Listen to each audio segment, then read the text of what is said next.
Pharma city ప్రాంతంలో ఏం జరుగుతుంది అనే అంశం మీద అఖిలపక్ష సమావేశానికి సభాధ్యక్షులుగా ఉన్నటువంటి కన్నెగంటి రవి గారు, స్వరాజ్య రైతు వేదిక నాయకులు ప్రతినిధి, వేదిక మీద ఉన్నటువంటి ప్రొఫెసర్ హరగోపాల్ గారికి మరియు వేదిక మీద ఉన్నటువంటి గౌరవ మాజీ పార్లమెంట్ సభ్యులు, తెలంగాణ రక్షణ సేన పార్టీ అధ్యక్షులు గౌరవ శ్రీ కల్వకుంట్ల కవిత గారికి మరియు వేదిక మీద ఉన్నటువంటి సరస్వతి గారికి, ఇంకా వేదిక మీద ఉన్న నాయకులందరికీ, ఈ కార్యక్రమంలో హాజరవుతున్న మీ అందరికీ నమస్కారం. బేసిక్ పాయింట్ ఏంటంటే, క్యాపిటలిస్ట్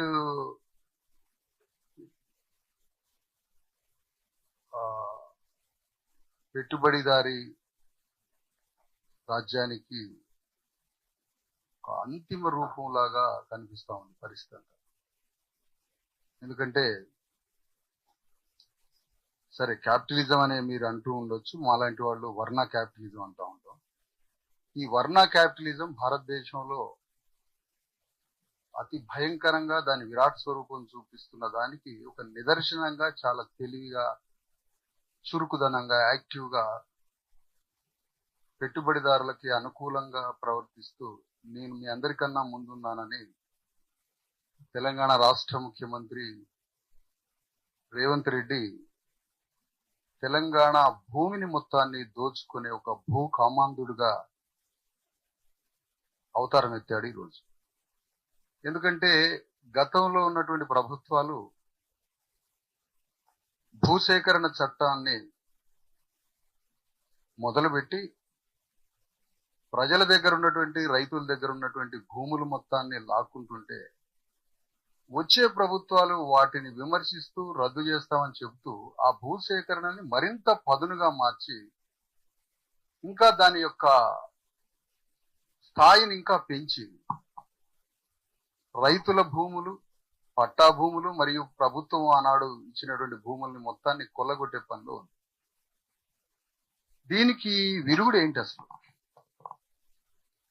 ఒక రాజ్యం మీదకి ఒక ముఖ్యమంత్రి కూర్చున్నాడంటే ఆ రాజ్యం మీదకి కూర్చోబెట్టే శక్తులే ఈ భూమిని ఆక్రమించే శక్తులు. ఇది ఫండమెంటల్ గా బేసిక్ పాయింట్. చంద్రబాబు నాయుడు ఒక క్యాపిటలిస్ట్ కి ముఖ్యమంత్రిగా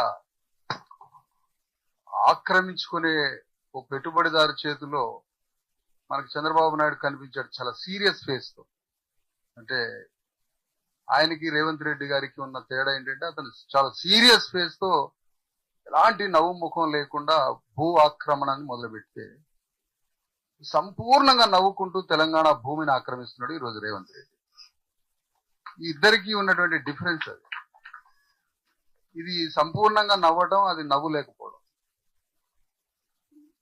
ఈ రేవంత్ రెడ్డి అనేటువంటి తెలంగాణలో ఫార్మసిటీ పేరు మీద సాగుతున్న కొనసాగింపు, లేదంటే వికారాబాద్ లో ఉన్నటువంటి పరిగి భూముల ఆక్రమణ, లేదంటే మరో చోట ఈ మొత్తం భూమిని అత్యంత తెలివిగా, చాలా చురుకుగా మొత్తం క్యాపిటలిస్ట్ శక్తులకి ఈ భూమిని, తెలంగాణ భూమిని తాకట్టు పెట్టే ఒక కార్యక్రమంలో చాలా ముందడుగులో ఉన్నాడు రేవంత్ రెడ్డి. అందుకని తను అనివార్యంగా తెలంగాణలో కంప్లీట్ భూమిని, తెలంగాణలో ఉన్నటువంటి పారిశ్రామికవేత్త పేరు మీద, పరిశ్రమలకు ఇచ్చే పేరు మీద, డెవలప్మెంట్ పేరు మీద, తెలంగాణలో ఉన్న భూముల మొత్తం మీద సంపూర్ణ అధ్యయనం ఉన్నవాడు ఎవడన్నా ఉంటే రేవంత్ రెడ్డి. లాస్ట్ 20 years నుంచి ఈ అధ్యయనంతో జరుగుతున్న ఏమిటి అంటే, తెలంగాణలో ఉన్నటువంటి మొత్తం భూములు, అంటే అది రైతులకు ఉన్నటువంటి పట్టా భూములు కావచ్చు, ఇందిరాగాంధీ టైంలో ఇచ్చిన అనేక రూపాల్లో ఇచ్చిన ప్రభుత్వం ఇచ్చినటువంటి అసైన్ ల్యాండ్స్ కావచ్చు, ఈ మొత్తం భూముల మీద అధ్యయనం చేసి ఈ భూముల్ని సంపూర్ణంగా పారిశ్రామికవేత్తలకి దారాదత్తం చేసి ఒక పెద్ద కుట్ర జరుగుతుంది. దీనికి అభిముఖంగా జరగాల్సిన ప్రక్రియ ఏంటంటే ఇప్పుడు ఈ సదస్సులు చాలా పెద్ద చర్చను లేవదీస్తున్నాయి, ఒక నైతిక వాదన తీసుకొస్తున్నాయి. చాలా అన్యాయం జరుగుతుందని మన హృదయాల్లో చాలా మంది బాధపడుతున్నాం, ఫీల్ అవుతున్నాం. ఇదంతా బాగానే ఉంది. కానీ ఒక నందిగ్రామ్ వెస్ట్ బెంగాల్లో జరిగిన ఒక పోరాట స్థాయిలో తెలంగాణ గడ్డ మీద అంత పెద్ద ఎత్తున పోరాటం చేయడానికి కావాల్సిన కార్యాచరణ ప్రధానం. ఎందుకు అంటున్నానంటే తెలంగాణలో రేపు జరగబోయేది ఏంటంటే భూ ఆక్రమణ చేసే పాలక వర్గాలకి భూమిని రక్షించుకునే రైతులకి ప్రజలకి మధ్య వర్టికల్ గా యుద్ధం జరగాలి తెలంగాణ.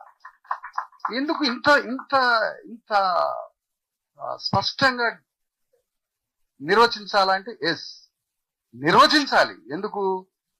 భారతదేశంలో ఎక్కడా లేని విధంగా అత్యవసరంగా ఏ రాష్ట్రంలో లేని విధంగా మొత్తం భూమిని ఇండస్ట్రియల్ పేరు మీద ఈ భూముల్ని పారిశ్రామికవేత్తలకి కట్టబెట్టే మొదటి వరుసలో ఉన్న ముఖ్యమంత్రి, అతి స్మార్ట్ దోపిడీ దొంగ ఒక్క రేవంత్ రెడ్డి మాత్రమే ఇండియాలో.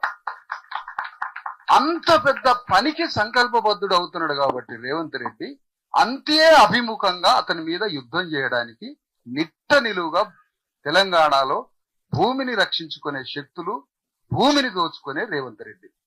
ఈ యుద్ధమే జరగాలి తెలంగాణ. అంత స్థాయిలో ఉంది ఇప్పుడు రేవంత్ రెడ్డి కార్యక్రమం. మీరు గమనించండి, షార్ట్ టైంలో 2 సంవత్సరాల్లో ఎంత భూమిని సేకరిస్తున్నాడో మీరు స్టడీ చేస్తే అర్థమైంది. వేల ఎకరాలు. ఇంకా బయటపడట్లే పరిస్థితులను బట్టి. చాలా తెలివైన వ్యక్తి కాబట్టి చాలా జాగ్రత్తగా వస్తున్నాడు అతను. రేపు జరగబోయే పని ఏంటంటే ఫ్యూచర్ సిటీ కాదు, హోల్ తెలంగాణ భూమండలాన్నే అమ్మేయబోతున్నాడు, తాకట్టు పెట్టబోతున్నాడు రేవంత్ రెడ్డి. కాబట్టి అతని మీద అభిముఖంగా పోరాటానికి నేనే ఉన్నానంటే ఒక సీరియస్ వార్, అత్యంత సీరియస్ వార్, యుద్ధాన్ని చేసే రైతులు కావచ్చు, రైతు కూలీలు కావచ్చు. రైతు లేనిది రాజ్యం లేదు, వ్యవసాయ కూలీలు లేనిది రైతే లేడు. బేసిక్ పాయింట్ ఇది. ఈ ఇంటర్లింక్ సూత్రం కావాలి. రైతు లేని రాజ్యం లేదు. ఇది చాలా చాలా అద్భుతమైన మాట. వ్యవసాయ కూలీ, రైతు కూలీ లేని రైతే లేడు. కాబట్టి ఇదంతా కలిపి ఒక సెట్ ఇది. కాబట్టి ఇప్పుడు తెలంగాణలో జరగాల్సింది ఏంటంటే రేవంత్ రెడ్డి చాలా క్లియర్ గా ఉన్నాడు. పాపం అతనికి ఉన్న అనివార్య పరిస్థితి కూడా అట్లుంది. ఒకసారి ఇంట్లో బువ్వకి వెళ్ళాలంటే మొత్తం అమ్ముకుంటాడు. గిన్నెలు, ఫ్యాన్లు, అట్లా ఇంట్లో ఉన్న వస్తువులన్నీ అమ్ముకొని బువ్వ తింటుంటారు. ఇప్పుడు అర్జెంటుగా తన తెలంగాణ భూమిని అమ్ముకోవాలి. తర్వాత భారతదేశంలో అన్ని రాష్ట్రాల కన్నా మొట్టమొదటి వరుసలో క్యాపిటలిస్టులు అందరి కళ్ళల్లో నేను మీ అందరికీ ఉన్నాను అని ఒక సిన్సియర్ బానిసగా క్యాపిటలిస్టుల ముందు తల ఉంచుకున్న రేవంత్ రెడ్డి యొక్క పరిస్థితి, అతని అనివార్యతతో తెలంగాణలో ఉన్న మొత్తం భూమిని అమ్మడానికి సిద్ధపడుతున్నాడు రేవంత్ రెడ్డి. దానికి శాంతిలే ఈ 2 ఏళ్లలో జరుగుతున్న పరిస్థితి.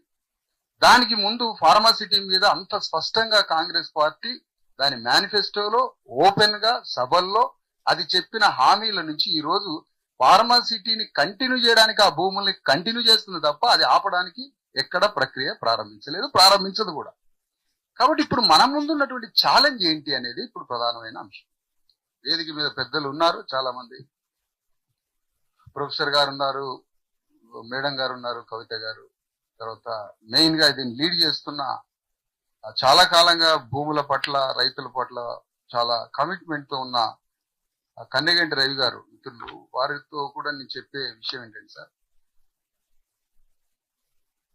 జనరల్ గా ఒక అంశం ఎప్పుడైనా పెద్ద దోపిడీకి సంబంధించిన సబ్జెక్ట్ వచ్చినప్పుడు దాన్ని ఖండించడం, చాతనైన పోరాటం చేయడం, విస్తృతంగా భావజాలాన్ని ప్రచారం చేయడం, సామాజిక నైతిక మద్దతును సేకరించడం, ఈ యొక్క గొప్ప చర్చలోకి లేవదీసి పౌరుల యొక్క బానిసత్వ మెదడుని కొంచెం చెలింపజేసి ఇలాంటి సమాజంలో జరుగుతున్న దోపిడీని ఖండించే ఒక సివిల్ ఆలోచనని తీసుకొని వస్తుంటాం. ఇదంతా బాగానే ఉంది. కానీ ప్రభుత్వాన్ని మెడలు వంచి ఆ చర్యల్ని రద్దు చేయించే విధంగా, వెనక్కి తీయించుకునే విధంగా, ప్రభుత్వం భూముల్ని ఆక్రమించే ఆలోచనని చేసే విధంగా యుద్ధ కార్యాచరణ ఏదైనా ఉందా? దానికి కావలసిన కార్యాచరణ ఏంటి? దానికి కావలసినటువంటి ప్రజల మద్దతు ఏమిటి? ఆ యాక్షన్ లో పాల్గొనడానికి ఎంత సైనిక శక్తి మనకున్నది? ఎన్ని పార్టీలను ఇన్వాల్వ్ చేయాలా? ఏ విధంగా కార్యాచరణ రూపొందించాలనో ఒక సీరియస్ వర్కౌట్ చేయాలి. దీని మీద ఇంత సీరియస్ గా మాట్లాడడానికి మళ్ళీ చెప్తున్నా, రేవంత్ రెడ్డి చాలా బలంగా వస్తున్నాడు. తెలంగాణ భూమిని మొత్తం అమ్ముకోవడానికి. ఇది చాలా చాలా చాలా అటెన్షన్ గా వినాల్సిన విషయం. ఎందుకంటే అతని కళ్ళ ముందు ఏ ఆప్షన్ లేదు భూమిని అమ్ముకోవడం తప్ప. కాబట్టి దానికి కౌంటర్ ప్లాన్ చాలా సీరియస్ గా ఒక యాక్షన్ ప్లాన్ రూపొందించాలని కోరుతున్నాను. ఉదాహరణకి ఖమ్మంలో ఒక వెలుగుమట్ల భూముల్ని అత్యంత కిరాతకంగా ఈ భూకామందుల ముఠ ఏదైతే ఉందో, జనరల్ గా భూకామందులు అనే వర్డ్ కొద్దిగా బాధాకరంగా ఉండొచ్చు, కానీ దాన్ని వెనక్కి తీసుకునే లేదు. భూదేవి మీద అత్యాచారం చేస్తున్న మొనగాడు రేవంత్ రెడ్డి. ఇంకా చెప్పాలంటే పదునుగా, ఎందుకంటే భూమిని అంత సెంటిమెంట్ గా ఎమోషనల్ గా మనం మాట్లాడుతూ ఉంటాం. ఎమోషనల్ గా మాట్లాడు, భూమి అనేది వ్యవసాయం డెవలప్మెంట్ కాదు కదా, ఆత్మగౌరవం భారతదేశంలో సెంటిమెంట్ కదా, హృదయానికి సెంటిమెంట్. కాబట్టి అలాంటి భూమి మీద అత్యాచారం చేస్తున్న ఈ ముఠ ఖమ్మంలో కావచ్చు, లేకపోతే వికారాబాద్ పరిగి చుట్టుపక్కల కావచ్చు, అక్కడ జరిగిన పరిస్థితి మీద కొన్ని నిర్ణయాలు తీసుకోవాల్సి వచ్చింది. ఎలాంటి నిర్ణయాలు? వెలుగుమట్టలో జరిగిన భూ పోరాటం ఒకసారి మీరు చూసే ఉంటారు. అంటే 3 రోజులు 24 గంటలు 3 days వేల మందితో యుద్ధం చేయడం. అది ఎంత దాకా యుద్ధం?